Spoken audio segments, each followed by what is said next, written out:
Nine members of the expedition kept diaries throughout. They all comment on breathtaking sights at sea.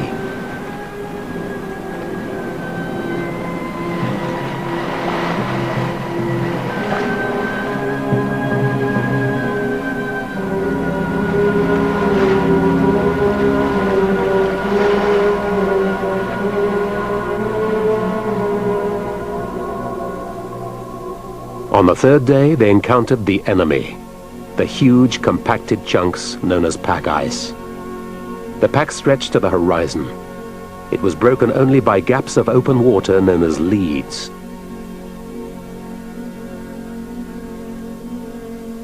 The challenge was to find a path through the 1,000 miles of shifting leads all the way to the Antarctic continent.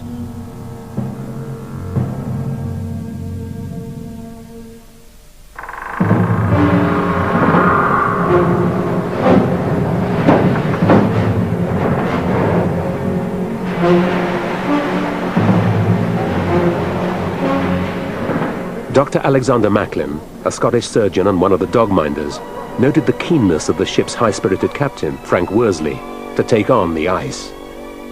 Worsley specialized in ramming, and I have a sneaking suspicion that he often went out of his way to find a nice piece of floe at which he could drive at full speed and cut in two. He loved to feel the shock, the riding up, and the sensation as the ice gave and we drove through it. In this era, only a wooden hull could withstand such battering. The Endurance was sheathed with timber so tough it could not be worked with conventional tools.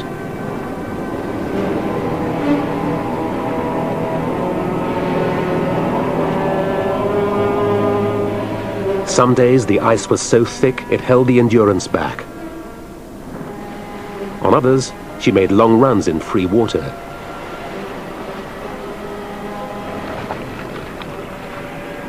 After 6 weeks of travel, the Endurance was only 80 miles from the continent itself. When she entered a field of heavy ice, the ship slowed to a crawl. The captain recorded a fateful decision. The character of the pack has again changed. The floes are very thick. We cannot push through except with a very great expenditure of power. We therefore prefer to lie to for a while to see if the pack opens at all when this northeast wind clears.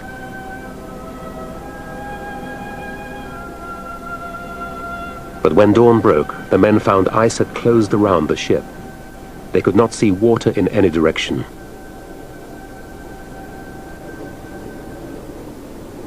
Years later, in a radio interview, expedition meteorologist Leonard Hussey recalled the event that triggered one of the greatest stories of human survival. On the 14th of February 1915, the temperature suddenly dropped from 20 degrees above zero to 20 degrees below it, and the whole sea froze over and we froze in with it. A month later, a lead suddenly opened up 400 yards ahead. And of course we had no explosive to blast our way out. We just had picks and shovels.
For 48 hours, the men attacked the ice.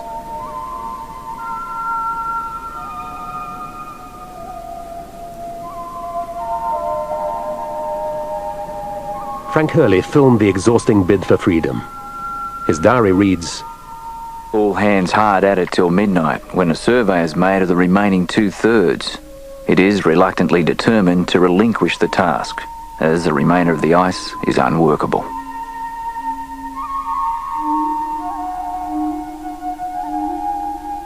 At midnight on the second day, Shackleton called off the attempt. I could not doubt now that the Endurance was confined for the winter. The seals were disappearing and the birds were leaving us. The land showed still, in fair weather, on the distant horizon, but it was beyond our reach now, and regrets for havens that lay behind us were in vain.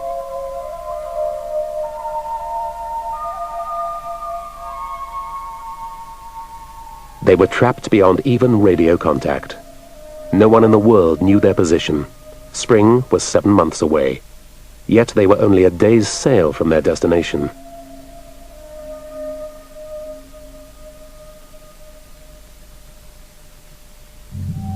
According to the surgeon, Dr. Macklin, It was more than tantalizing. It was maddening. Shackleton at this time showed one of his sparks of real greatness. He did not rage at all or show outwardly the slightest sign of disappointment. He told us simply and calmly that we must winter in the pack. Never lost his optimism and prepared for the winter.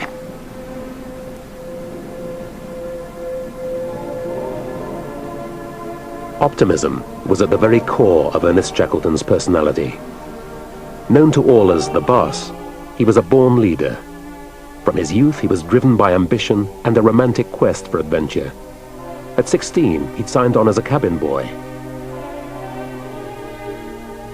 By 24, he had a master's ticket. Shortly after, he was a member of Robert Falcon Scott's early attempt on the pole. There, tensions flared among men of different character and class. He watched as morale plummeted under Scott's authoritarian leadership. Shackleton intended to do better.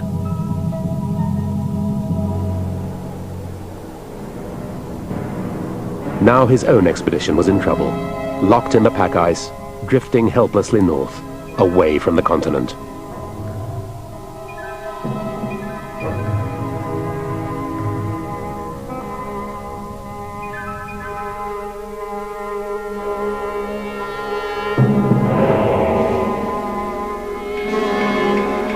The crew grew restless.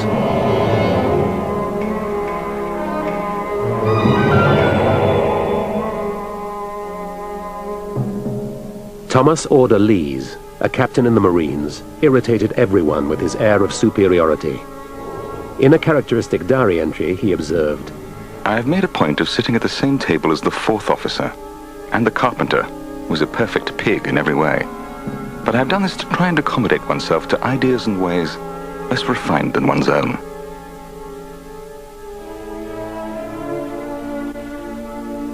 The dislike was mutual. McNish, the carpenter, was unimpressed by Order Lee's reluctance to do manual labor. Order Lees is laid up with a sprained back. He was shoveling snow yesterday. The first work he has done since we left London. Orderlies played a part which is quite essential in any group. He was the man everybody loved to hate. And this is most essential because it's quite important in keeping the cohesion of the group and also in keeping people's sanity. You must have somebody to hate.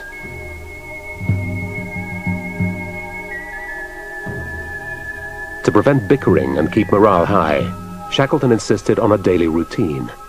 Everyone, including the boss himself, would work together. Seaman Walter Howe was impressed. It didn't matter who you were or what you did. Everybody was expected to muck in.